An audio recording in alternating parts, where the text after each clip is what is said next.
¿Puede un cristiano tener demonio? No se garantiza ninguna diferencia entre cristianos y no cristianos que tienen demonios. El Nuevo Testamento no hace tal distinción.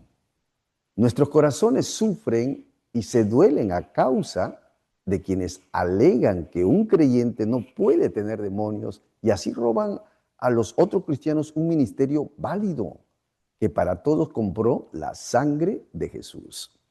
Ahora, ¿puede realmente un cristiano ser poseído por demonios?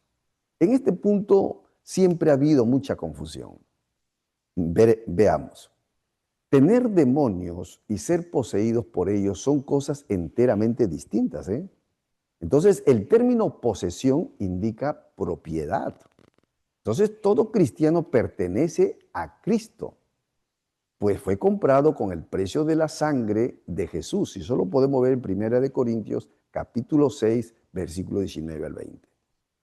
Entonces, hay ciertas versiones, lamentablemente, de la Santa Biblia que han traducido mal, incorrectamente, la palabra griega daimonizomai, ¿no? Que significa como poseído por demonios. Cuando la traducción correcta, o sea, la verdadera, es actuar bajo el control de los demonios. Entonces, quienes se encontraban sometidos a esta aflicción expresaban la mente y la conciencia del demonio o de los demonios que según Lucas 8:28 moraban en ellos. Entonces alguien dijo, así pues, los cristianos los pueden influir y controlar los demonios que los habitan, pero los demonios no pueden poseer o apropiarse de ningún creyente. ¿Se da cuenta? Entonces, los demonios que moran en los cristianos son invasores desprovistos del más mínimo derecho legal. Por tanto, están sujetos a la expulsión en la autoridad del nombre de aquel que ha redimido a tales creyentes para sí mismo con el valor de su sangre. Y eso lo podemos ver en primera de Pedro 1:18. Entonces, algunos se preguntan, ¿cómo puede un espíritu inmundo habitar en un individuo que tiene al Espíritu Santo en su interior? Una gran pregunta. Ahora, la respuesta es bastante fácil de entender cuando se recuerda que según la Biblia, el cuerpo, dice, es templo del Espíritu Santo. Eso lo dice en primera de Corintios capítulo 6, versículo 19. Entonces, el templo, por ejemplo, en Jerusalén tenía tres partes: el atrio exterior, el lugar santo y el lugar santísimo. Amén. Entonces, estas tres divisiones en el templo corresponden a la naturaleza tripartita del ser humano, es decir, espíritu, alma y cuerpo. ¿Ven? Entonces, en el cristiano, el espíritu del hombre se compara con el lugar santísimo donde mora el Espíritu Santo. Ahora, el Espíritu Santo desea que sometamos toda área de nuestro templo a su control. Otras áreas del templo incluyen la mente, las emociones, la voluntad, es decir, el alma. Y claro está, el cuerpo físico. Aunque el Señor Jesús encontró contaminación en el templo de Jerusalén, mire que los encargados de cambiar el dinero, así como los comerciantes en palomas, ganado y ovejas, no se encontraban en el lugar santísimo, o sea, adentro, sino en los pórticos y atrios exteriores del templo. Entonces Jesús procedió a echarlos fuera a todos los que contaminaban en el templo. Eso lo podemos ver en Mateo capítulo 21 y 12. Entonces, aquí hay analogía perfecta con la liberación. Entonces, la contaminación no está en el espíritu del cristiano, sino en los atrios exteriores de su alma, es decir, en la mente, en las emociones y en la voluntad, y también de su cuerpo. ¿Se da cuenta? Entonces, amigo, puede haber contaminación en el atrio exterior en tanto que la presencia del Señor permanece en el lugar santísimo. Entonces, al Señor Jesús le desagradaba muchísimo tales condiciones. Él desea que su templo esté limpio y que se eche fuera todo demonio contaminador. Ahora bien, en esto tiene que haber un equilibrio de factor que es clave. Es decir, no todo problema se origina en los demonios. O sea, no podemos demonizar todo. Por ejemplo, Jesús sanó a muchas personas sin expulsar demonios. Asimismo, no todo problema demoníaco es exclusivo de los demonios. También hay carne que se debe llevar a la cruz. Se debe recordar que la carne muerta y los espíritus inmundos son codependientes y por rareza se encuentran la una sin los otros. Entonces, todos los cristianos que reciban una liberación válida no pueden esperar retener esa liberación a menos, ojo aquí, a menos, óigalo bien, que haya una disciplina constante y continua en los diversos aspectos del vivir diario, que viva una vida de santidad en el temor a Dios. Entonces, la mente, la lengua, las emociones, la voluntad, los apetitos físicos, las finanzas y el hombre espiritual deben permanecer rigurosamente disciplinados.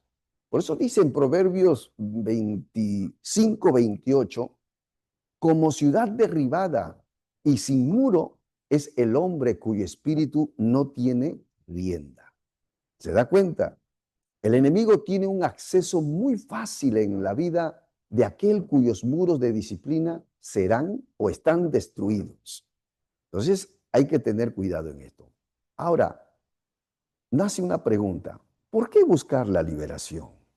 ¿Cuál es la razón para que una persona quiera someterse a la liberación? ¿Son motivos válidos la necesidad de aliviarse de tormentos, de contaminación, adicciones o conductas compulsivas? Entonces, sabemos que el Señor quiere que seamos libres de toda servidumbre opresora. Es decir, el Señor no te quiere esclavo. El Señor no te quiere en esclavitud. No quiere que tú estés preso. ¿Por qué? Porque la esclavitud nos oprime.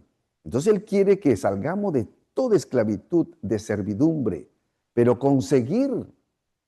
para conseguir la semejanza con Cristo. Y para esto debe ser el objetivo más alto y supremo. Ahora, en efecto, deberíamos aborrecer en la forma más absoluta, con la plenitud de nuestras fuerzas, todo cuanto pretenda apartar nuestro corazón de la semejanza con Jesús y que trate de proporcionar la más leve ventaja al diablo. Vamos a hablar algunos requisitos para la liberación y lo vamos a resumir en tres, que son las más importantes. Y la palabra de Dios establece estos requisitos estrictos que deben cumplir quienes desean verdaderamente ser libre de los perversos espíritus opresores, porque los demonios quieren invadir para destruir. Jesucristo dijo allá en Juan 10:10 también, el diablo, porque el diablo no está solo con sus demonios, vienen para robar, matar y destruir. Ahora, veamos estos tres requisitos rápido. Primero, para tener una liberación, es un arrepentimiento genuino y real de todo pecado. El arrepentimiento consiste en tomar con toda firmeza una resolución en el Señor para abandonar el pecado y dar un giro completo de 180 grados a fin de andar en los caminos de Dios. Seguir con el pecado en la propia vida es una invitación abierta a los demonios. O sea, no podemos, cuando usted peca, le abre la puerta a los demonios. Entonces, ceder al pecado es ceder a alguien, a una persona, es decir, al diablo, como dice la Escritura en Romanos 6:16, como dice ahí, ¿no sabéis que si se someten a alguien como esclavos para obedecer, son esclavos de aquel a quien obedecen, sea del pecado para muerte o sea de la obediencia para justicia? ¿Se da cuenta? Entonces aquí tenemos que tener mucho cuidado. Segundo, debe haber un perdón incondicional hacia los demás, sin importar lo que hayan hecho. ¿Cuántas veces lo hayan hecho o no lo hayan hecho de una manera tan terrible, mire, hay que perdonar la ofensa. Entonces, el perdón hacia uno mismo es también obligatorio y esencial. Entonces, cualquiera que tenga la más leve reserva sobre el perdonar a toda otra persona, pasará a ser víctima de los demonios atormentadores, que son los verdugos, hasta cuando pague la deuda de perdonar en amor. Por eso, allá en Mateo 18, 34 al 35 dice, entonces su señor, enojado con aquel siervo que no quiso perdonar su propio consiervo, le entregó, dice, a los verdugos hasta que pagase lo que debía. Ojo ahí, le entregó a los verdugos, es decir, a los demonios. Mire, 35 dice, así también mi Padre Celestial hará con ustedes si no perdonan de todo corazón a cada uno, a su hermano, sus ofensas. Hay que tener cuidado. Es importante que para que vaya una liberación debe perdonar y pedir perdón.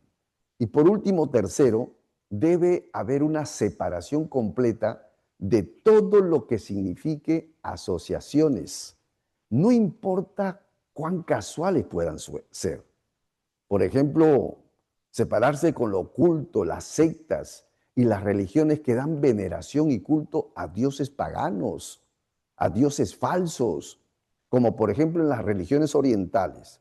Esta separación incluye destruir todos los libros, inclusive, y los elementos materiales que vengan algo o que tengan algo que ver con el campo del ocultismo, del satanismo, la magia, la idolatría y con movimientos supuestamente espirituales que sean distintos a la adoración, que solo debe dar a Dios, nuestro Padre Celestial. Y eso lo podemos ver en Deuteronomio capítulo 7, el capítulo 18, en partes de la Biblia que tenemos señalado. Entonces, mi estimado amigo, amiga, hermano en Cristo, un cristiano puede ser invadido por demonios. Si se le abre la puerta, si se peca y se sigue pecando, tenga mucho cuidado porque eso es fatal, es grave. Por eso la liberación es para los hijos. Usted que es un hijo de Dios, usted puede tener la liberación y Dios hará maravillas. Que Dios los guarde y los bendiga en esta liberación, sesión número 2, parte 2, y nos vamos luego a la parte 3. Sigamos aprendiendo esto del ministerio de la liberación. Dios te guarde, Dios te bendiga y que la sangre de Jesucristo te cubra, te guarde y Dios envíe sus ángeles guerreros para que te guarden y te defiendan. Que Dios le bendiga a cada uno de ustedes y estamos siempre en contacto, comunicación. Y por favor, comparte este video, suscríbase y también dele me gusta. Y así estaremos apoyando a aquellos para que les llegue este mensaje. Digamos, YouTube hará que cuanto más compartamos, más pongamos me gusta, lo llevará a aquella gente que necesite esta palabra. Que Dios lo guarde y lo bendiga y gracias por todo. Bendiciones. Amén.